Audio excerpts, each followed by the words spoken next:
কে হটানোর জন্যে কে উস্কানি দিল সেটা দেখবা না? তোমাদের পশ্চিমা এম্বাসিকে দিয়া ইন্ডিয়া ফোন মারে আর স্ট্যাটাস মাইরা দাও সাথে সাথে। তোমরা যখন গুলি খাইতেছিলে আর দলে দলে মরতেছিলা, বাচ্চা বাচ্চা ছেলে আর মাইয়াদের ব্লকলেট করে তুলে নিয়ে যাইতেছিল, ছাত্রলীগ আর যুবলীগ মুড়ি মুরগির মতো গুলি ছুটতেছিল, হেলিকপ্টার থেকে গুলি ছোড়া হইতেছিল, তখন ফোন মারিছিল তারা হাসিনাকে? জিজ্ঞেস করেছিল? করো একবার। মারে নাই ফোন। তাই পশ্চিমে বাংলাদেশের ইমেজ কি হইল এটা নিয়ে উতলা হইও না, বরং সাকসেসফুলি ফ্যাসিবাদকে নির্মূল করতে পারলে পশ্চিমা লিবারেলরা তোমার গুরু মানবে, তোমার মডেল মাইনা চলবে। ইসলামপন্থীরা রক্ত দিতেছে অনেক আগে থেকে, 2013 থেকে। ওরা হাসিনা মোদিরে ডরায় নাই। ওদের তুমি কিসের ভয় দেখাও মাহফুজ? ওরা কি ডর পায়? পায় না। ইসলামপন্থীরা আমাদের ফ্যাসি বিরোধী লড়াইয়ের সবচেয়ে গুরুত্বপূর্ণ শক্তি। তার সাথে বিবাদে যাইও না। রাজনীতি কিন্তু যুক্তিতর্ক না, রাজনীতি দিল আর দরদের বিষয়। তোমার বন্ধুদের অন্তরের খোঁজ রাখতে হবে। তুমি যাদের খুশি করতে গিয়া পরীক্ষিত বন্ধুদের অন্তরে দাগা দিছো, তারা এটা হতভম্ব, বিষাদগ্রস্ত। তোমার এই বিষয়ে একটা জরুরি কথা বলি আর কি, এটা সরকারের সবার জন্যই প্রযোজ্য। ইসলামপন্থীদের সাথে কেমন আচরণ করবে প্রফেসর ইউনূসের সরকার, সেটা ঠিক করতে পারবে। এটা এখনো মনে হয় ঠিক করতে পারো নাই। বাংলাদেশকে সারা দুনিয়া বা পশ্চিমা বিশ্ব কি নামে কোন রঙে চিনবে সে বিষয়ে বাংলাদেশের আরবান এলিটদের একটা উদ্বেগ আছে। কি সেটা? সেটা হইতেছে যে সে ইউরোপ আমেরিকায় যেতে পারবে না, স্কলারশিপ পাবে না, ব্যবসা বাণিজ্য করতে পারবে না। ইসলামপন্থীরা পশ্চিমে যায় না বা যাইতে চায় না তা না, কিন্তু তরুণ ইসলামপন্থী তো মালয়েশিয়া বা তুরস্কে বৃত্তি চায়। আমেরিকান বা পশ্চিমা সাহায্য বন্ধ হইলে ওনারা উতলা হবেন কেন? ইসলামপন্থীরা হবেন না তো। সেই সাহায্য কি ওনারা কখনো পাইছে? যারা সেই তহবিলের কোনো অংশ পায় না, কোনোভাবে পায় না, তাদের কি আসে যায়? পশ্চিমা দাতা গোষ্ঠী সংস্থাগুলা প্রাথমিক, মাধ্যমিক, উচ্চ শিক্ষাখাতে অনুদান দেয়। সরকারি বেসরকারি স্কুল কলেজ ইউনিভার্সিটিতে যায়। মাদ্রাসাগুলোতে একটা ফুটা পয়সাও গেছে? যায়নি। তবে দিতে চাইছে। কখন দিতে চাইছে জানেন? মাদ্রাসা শিক্ষা রিফর্মের জন্য। মানে মাদ্রাসা শিক্ষা আর মাদ্রাসা শিক্ষা বলে চিনতে পারবেন না। শয়তানি দেখেন। কোনো মাদ্রাসায় কম্পিউটার ল্যাব করে দেওয়া যেত না? করছে? করে নাই তো। বাংলাদেশের আরবান এলিটরা মনে করে তার মুসলমান পরিচয় সে পশ্চিমে বিপাকে পড়তে পারে। উল্টা দিকে এই মুসলমান পরিচয় তো ইসলামপন্থীর কাছে স্বপ্নের মতো। ইউরোপ আমেরিকায় ভারতীয় লবির প্রভাবে আপনার সম্মানহানি করতে পারে, কিন্তু কারোর জন্য সেটা তো সুযোগ হইতে পারে। একই পরিচয় দেশের রাজনৈতিক প্রতিষ্ঠান আপনাকে জটিলতায় ফেলবে, অথচ অন্যের জন্য সেটা তো বিশাল সুযোগ, বিশাল স্বপ্ন। সুতরাং আপনার যেটা আতঙ্ক, আপনার যেটা ভয়, আপনার যেটা ডর, অন্যের কাছে সেটা হইতে পারে একটা সুযোগ, স্বপ্ন। তাই আপনি কারে সতর্ক করতেছেন মাহফুজ? আপনি যা বলে সতর্ক করতে চাইতেছেন তাতে ইসলামপন্থীদের কিছু যায় আসে না। পরিস্থিতি অত্যন্ত নাজুক, আমি স্বীকার করি। তবে কথা সত্য, রাজনৈতিকভাবে জিততে হইলে আগেই সাবধান হইতে হবে। তাই শুধু নিজের ক্ষতির কথা না, বরং অন্যের রাজনীতিতে কি ক্ষতি হইতে পারে সেটা তুলে ধরতে হবে। একবার ঘটনা ঘটলে আপনি যেদিকেই যান ক্ষতি হবেই, হয় ভেতরে নয় বাইরে। ধানমন্ডি 32 নম্বর ভাঙাতে বাংলাদেশে ফ্যাসিবাদী শক্তির লাভ হয়েছে না? অবশ্যই হয়েছে। প্রফেসর ইউনূস সরকারের লাভ হয়েছে না? অবশ্যই হয়েছে। ভয়ঙ্কর ব্যক্তিগত ঝুঁকির মুখে পড়ছে কে? অনেকেই পড়ছে। তবে অবস্থা দৃষ্টে মনে হচ্ছে তারা হন্যা হয়ে গেছে আমার উপরে প্রতিশোধ নেওয়ার জন্যে। বাসন্তীর জাল পড়া ছবি শেখ মুজিবের গদি নাড়ায় দিছিল। বাংলাদেশ এটার উপকার পাইছে, আজকের বাংলাদেশ এটার উপকার পায়। কিন্তু আফতাব সাহেব যে ছবিটা খিঁচেছিল, নিজের জীবন দিছে, জীবন দিয়ে কাপড়া দিছে তার সাহসী কাজের। 1975-এর বিপ্লবীরা শেখ মুজিবকে জয় বাংলা করে দিছে, কিন্তু নিজেদের কোরবানি দিয়ে দিছে ফাঁসির দড়িতে। এমনকি তাদের সন্তানদেরও ছাড়েনি হাসিনা। আজিজ পাশার মেয়েকে গাড়ি চাপা দিয়ে মারছে। হাসিনা উৎখাত হয়েছে, সারা দেশ আনন্দে, কিন্তু হাজার হাজার বাচ্চা ছেলে জীবন দিছে, পঙ্গু হয়েছে, দৃষ্টিশক্তি হারাইছে। এটাই ক্ষতি, এটাই কোরবানি। দেশের বৃহত্তর স্বার্থে যারা নিজেকে কোরবানি দিতে প্রস্তুত থাকে, যাদের কাছে শহীদ মৃত্যুই নতুন সম্ভাবনার দ্বার, তারা মৃত্যু ভয় বা জুলুমের ভয় এটা দেখানো কি ঠিক মাহফুজ? ঠিক না। যারা হাসিনা উৎখাতের লড়াই ফোরফ্রন্টে ছিল, যারা 32 নম্বর ধূলিসাৎ করে দিছে, তাদের মৃত্যু পরোয়ানা জারি করবেই হাসিনা আর তার দল। এটা যাই নেই, তারা সেই কাজে নামছে। যাই হোক, হাসিনা উৎখাত হয়েছে, কিন্তু আমাদের আরেকটা লক্ষ্য ছিল ভারতের গোলামি, সেটা থেকে মুক্ত হওয়া। সেটা কি হয়েছে? ভারতের গোলামি বিষয়টা কি সেটা একটু বুঝে দেখে আসে। ধরেন ভারতের একটা রাজ্য মহারাষ্ট্র অথবা পশ্চিমবঙ্গ, আমরা কি ভারতের গোলাম বলি? বলি না। এমনকি বিহার, পাঞ্জাব, এদের ক্ষেত্রেও বলি না, তাই না? কারণ এগুলো ভারতের রাজ্য। তেমনি আমরা টেক্সাসকে যুক্তরাষ্ট্রে গোলাম বলি না। বরং কানাডা বা ব্রিটেন যখন আমেরিকার পররাষ্ট্রনীতির ছায়ায় চলে, তখন লোকে তাদেরকে তাবেদার বলে, আমেরিকার তাবেদার, যদিও গোলাম শব্দটা ব্যবহার করে না। কিন্তু শেখ মুজিব বা শেখ হাসিনার ক্ষেত্রে ভারতের গোলামি কথাটা যখন আসে, তখন তাদের বাংলাদেশকে ভারতের আর একটা রাজ্যে পরিণত করতে চাওয়া না, বরং বাংলাদেশকে একটা স্বাধীন রাষ্ট্র ধরে নিয়ে ক্ষমতায় থাকার বিনিময়ে ভারতের প্রতি তাদের আনুগত্য দেখানোর প্রসঙ্গে গোলামি কথাটা বলা হয়। কেন তাদেরকে গোলামি করতে হয়? কারণ তারা বাংলাদেশে জনপ্রিয় না, তারা সবসময় ষড়যন্ত্র করে ক্ষমতায় আসছে। তাই তাদের ক্ষমতায় থাকাটা নির্ভর করে সে কতটুকু গোলামি করতে পারছে। বাংলাদেশের জনগণ যত বেশি তাদের ক্ষমতা থেকে সরাইতে চাইছে, জবাবদিহিতে চাইছে, ততই তারা ভারতের প্রতি আনুগত্যের মাত্রা বাড়ায় দিছে, আর ততই বাংলাদেশের মানুষের উপরে জুলুম হয়েছে। এটাই ভারতের দায়।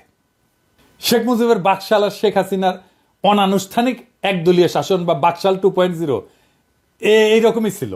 তারা যখনই ক্ষমতায় যাইতে পারছে তখনই তারা এই গোলামির এজেন্সি নিছে আর দেশের মানুষের উপরে নির্যাতনের স্টিম রোলার চালাইছে।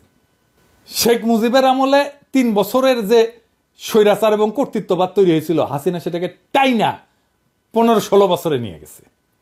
শেখ মুজিব ছিল একজন স্বৈরাচার, আর হাসিনা হইতেছে একটা পূর্ণাঙ্গ শয়তান। এবার আসেন আলাপ করি কেন ধানমন্ডি 32 নম্বর ভাঙাটা জরুরি ছিল।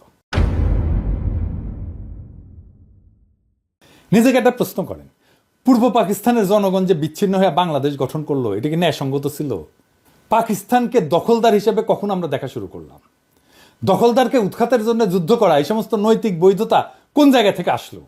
বাংলাদেশের প্রতিষ্ঠা, স্বাধীনতার যুদ্ধ 100% বৈধ ঘটনা। কেন বৈধ ঘটনা? আর এটা বৈধ হয়ে উঠলো কখন? এটা বৈধ হয়ে ওঠে 25শে মার্চের রাতে, তার আগে না। 25শে মার্চ রাতে পাকিস্তান দখলদার শক্তি হিসেবে মাঠে নামে এবং নিজের দেশেরই পূর্বাঞ্চলের নাগরিকদের হত্যা শুরু করে। এই ঘটনায় ইতিহাসে বাংলাদেশ সৃষ্টির বৈধতা দেয়। ফলে পূর্ব পাকিস্তানের নাগরিকদের বাংলাদেশি হয়ে ওঠা এবং দখলদারদের উৎখাতের জন্য যুদ্ধ করাটা বৈধ হয়ে ওঠে। 25শে মার্চের আগে বাংলাদেশ রাষ্ট্র প্রতিষ্ঠার বৈধতা তৈরি হয়নি। তার আগে সংঘাত ছিল, কিন্তু সমঝোতার সম্ভাবনা ছিল পাকিস্তানের কাঠামোর মধ্যেই। 1952 সালে যে গভর্নর হাউস থেকে বাংলাদেশের মানুষের উপরে জুলুম চালানো হয়েছিল, সেই গভর্নর হাউসকে পরবর্তীতে বাংলা একাডেমি বানায় দিল। হাসিনার গণভবনকে যেভাবে জাদুঘর বানায় দেওয়া হয়েছে, ঠিক একইভাবে আইয়ুব খান রাষ্ট্রীয় প্রচারে রবীন্দ্রসঙ্গীত নিষিদ্ধ করলেন, আর পূর্ব পাকিস্তানের মানুষ পুরা দেশ রবীন্দ্রসঙ্গীতে ভাষায় দিল। ফলাফল, আইয়ুব খান টিকে থাকতে পারল না। সমঝোতা হইল, অন্তর্বর্তী সরকার হিসেবে ক্ষমতায় আসলো ইয়াহিয়া। নির্বাচন হইল, পূর্ব পাকিস্তানের জনগণ পাকিস্তানের নির্বাচনেই ভোট দিল, কেউ কিন্তু বয়কট করে নাই। বরং অনেকে আওয়ামী লীগকে জাল ভোট পর্যন্ত দিছিল। ইলিয়াস কাঞ্চন হাসিনার নির্বাচনের বৈধতা দিতে গিয়ে ফট করে সেই কথা বলে ফেলছিল।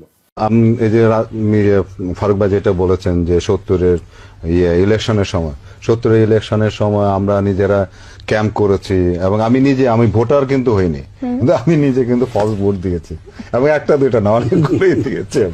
হ্যাঁ, তো সেইভাবেই কিন্তু আজকে এই দেশ কিন্তু যেমন নির্বাচনে পূর্ব পাকিস্তানের নাগরিকরাই জয় হইল।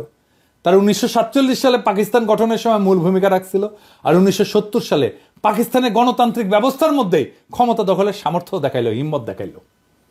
তারপর ক্ষমতার দর কষাকষি শুরু হইল, কিন্তু পশ্চিম পাকিস্তানের বেসামরিক সামরিক এলিটরা শেখ মুজিবকে ক্ষমতার আসনে বসতে দিল না। 25শে মার্চে তারা সামরিক হামলা চালালো, পূর্ব পাকিস্তানের সাধারণ নাগরিকদের হত্যা করতে শুরু করলো। এই হামলায় ইতিহাসে বাংলাদেশ রাষ্ট্রের বৈধতা দিল।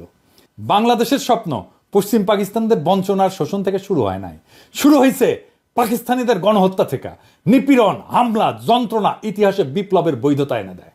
হাসিনার জুলুম, খুন, গুম তাকে উৎখাতের বৈধতা দিছে, আওয়ামী লীগকে নিষিদ্ধের বৈধতা দিছে। ইতিহাসে নিপীড়ক শাসকের বাসভবন, ক্ষমতার কেন্দ্র, এটার ধ্বংসের অসংখ্য উদাহরণ আছে, বহুবার ঘটছে। এটাই হইতেছে প্রতীকী প্রতিরোধ, ক্ষমতা অপসারণের প্রতীক বা গণতান্ত্রিক পুনর্গঠনের অংশ হিসেবে এই ঘটনাগুলো ঘটছে। কয়েকটা উদাহরণ দিই। ফরাসি বিপ্লবের সময় রাজতন্ত্রের নিপীড়নের প্রতীক হিসেবে বাস্তিল দুর্গকে জয় বাংলা কইরা দেওয়া হয়। এটা ছিল ফ্রান্সের রাজনৈতিক বন্দিশালা, যেখানে রাজতন্ত্রের বিরোধীদেরকে আটকে রাখা হইতো। দ্বিতীয় বিশ্বযুদ্ধের পরে নাৎসি শাসনের প্রতীক হিটলারের অফিস এবং চ্যান্সেলারি ভবন ধ্বংস করে দেওয়া হয়। এমনকি সোভিয়েত ইউনিয়ন ভাঙ্গা যাওয়ার পরে, সমাজতন্ত্রের পতন হওয়ার পরে সমাজতন্ত্রের সমস্ত প্রতীককে, লেনিনের মূর্তিকে ধ্বংস করে দেওয়া হয়। বাসভবন বা স্থাপত্য নিছক ইট কাঠের গঠন না, এটা রাজনৈতিক ক্ষমতার দমন নীতি এবং মতাদর্শের প্রতীক বটে। মিশেল ফুকো মনে করেন ক্ষমতা শুধু মানুষের মধ্যে না, প্রতিষ্ঠান এবং স্থাপত্যের মধ্যেও নিহিত থাকে।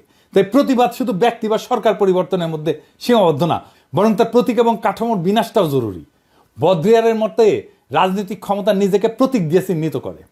নিপীড়কের প্রতীক ভাঙা তার মানে ক্ষমতার ভিত্তিটাকে নষ্ট করা। জন রলসের একটা ন্যায় বিচার তত্ত্ব আছে, ইংরেজিতে বলে রলসিয়ান জাস্টিস। ইংরেজি যেহেতু কইছে ঠিকই কইছে, তাই না? এই তত্ত্ব অনুসারে যে কাঠামো মানুষের প্রতি অন্যায় করছে তার টিকে থাকার অধিকার রাখে না। তাই একটা ভবন যদি জনগণের দাসত্ব, নিপীড়ন আর গণহত্যার প্রতীক হয়, তার টিকায় রাখা ইতিহাসের প্রতি অন্যায়। হেগেল বলছিলেন ঐতিহাসিক পরিবর্তন সংঘাত সংঘর্ষের মধ্যে দিয়ে আসে এবং প্রত্যেকটা যুগ তার প্রতীক সৃষ্টি এবং ধ্বংসের মধ্যে দিয়ে নতুন কিছু নির্মাণ করে। নিপীড়কের প্রতীক ধ্বংস করা মানে নতুন যুগের সূচনা। নিপীড়কের প্রতীক ধ্বংস করলে জনগণের ভয়ের সংস্কৃতি দূর হয় এবং তারা নিজেদেরকে ক্ষমতাশালী মনে করতে শুরু করে। যেই ক্ষমতা জনগণের কাছ থেকে কাইরা নেয় স্বৈরাচার এবং ফ্যাসিস্টেরা, সেই ক্ষমতা ফিরায় দেওয়া হয় এইভাবেই। আমরা জনগণের ক্ষমতা ফিরাই দিছি 32 নম্বর ভাঙ্গা।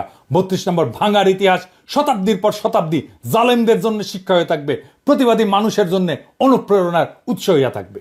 এই লড়াই শুধুমাত্র একটা ভবন ধ্বংসের জন্য না, এটা নিপীড়কের প্রতীক ভাঙার, ইতিহাসের গতিপথ পুনর্গঠনের লড়াই এবং নিপীড়িতের শক্তি দেখানোর লড়াই, তার হিম্মত দেখানোর লড়াই। ইতিহাসে যে ক্ষমতা জনগণের রক্ত চুইসা নিজেদের ক্ষমতার দুর্গ বানাইছে, সেই ক্ষমতার প্রতীক একদিন না একদিন মাটিতে গুড়ায় যায়। এটাই প্রকৃতির বিধান, এটাই ইতিহাসের অনিবার্য সত্য। ফরাসি বিপ্লবের বাস্তিল দুর্গ হোক, নাৎসি শাসনের চ্যান্সেলারি হোক, জারের প্রাসাদ হোক, প্রত্যেকটা নিপীড়ন কাঠামোই একসময় গুড়ায় যায় আর জনগণের রক্তের উপরে দাঁড়ায়। প্রত্যেকটা ভবনের ইট জনতার পায়ের নিচে গুড়া গুড়া হয়ে যায়। ধানমন্ডি 32 নম্বর ভাঙা তেমনই এক ইতিহাসের মুহূর্ত, যেখানে নিপীড়নের প্রতীক বিলীন হইল এবং জনগণ দেখালো ক্ষমতা তাদের হাতে থাকে। হাসিনা এবং তার আওয়ামী লীগ এই প্রতীক হারায় ছটফট করতেছে মরণ যন্ত্রণায়, কারণ তারা জানে প্রতীক ধ্বংস মানে ক্ষমতা হারানোর শুরু, তাদের আদর্শের পরাজয়। তারা জানে একবার জনগণ বুঝে গেলে যে তাদের ভয় দেখায় শাসন করা সম্ভব না, একবার জনগণ বুঝে গেলে যে ফ্যাসিবাদ শুধু ভয়ের উপরে দাঁড়ায় থাকে, তখন ফ্যাসিবাদ আর ফিরে আসতে পারে না। আজকের এই ঘটনা নিছক একটা ভবন ভাঙা না, এটা ফ্যাসিবাদ ধ্বংসের সাইরেন। এটা ঘোষণা দিচ্ছে নিপীড়কের প্রতীক ভেঙা জনগণ নিজেদের ক্ষমতা পুনঃপ্রতিষ্ঠিত করতে শুরু করছে। কেউ ভাবছিল শেখ মুজিব অপরাজেয়, কেউ ভাবছিল হাসিনা অমর, কিন্তু ইতিহাস দেখালো প্রত্যেকটা স্বৈরাচারী শাসকের পতন অনিবার্য। 1975 সালে যারা শেখ মুজিবকে হটাইছে তারা নিজেরা হয়তো কোরবানি হয়ে গেছে, কিন্তু ইতিহাসে তাদের কাছ থেকে শিক্ষা নেওয়া হয়েছে। ফ্যাসিবাদের বিরুদ্ধে লড়াই এক প্রজন্মের কাজ না, এটা শতাব্দীর কাজ। সুতরাং আজকের এই প্রতীক ধ্বংস হইল শুধু শুরু, এটা একটা নতুন বাংলাদেশ গড়ার ঘোষণা। এটা সেই চিৎকার যা ফ্যাসিবাদকে জানিয়ে দেয় তোমাদের সময় শেষ, টাইম ফুরায় গেছে। ধানমন্ডি 32 নম্বর ভেঙে গেছে, ফ্যাসিবাদের শেষও আসছে। এখন আমরা আগায় যাব ভারতের গোলামি ধ্বংসের দিকে। 32 নম্বর ভাঙার ইতিহাস শতাব্দীর পর শতাব্দী জালেমদের জন্য শিক্ষা হইয়া থাকবে আর মজলুমদের জন্য অনুপ্রেরণা হইয়া থাকবে। আমরা বাংলাদেশে আওয়ামী রাজনীতির আর ভারতীয় আধিপত্যের ইট একটা একটা করে খুলে নেব। ইনকিলাব জিন্দাবাদ।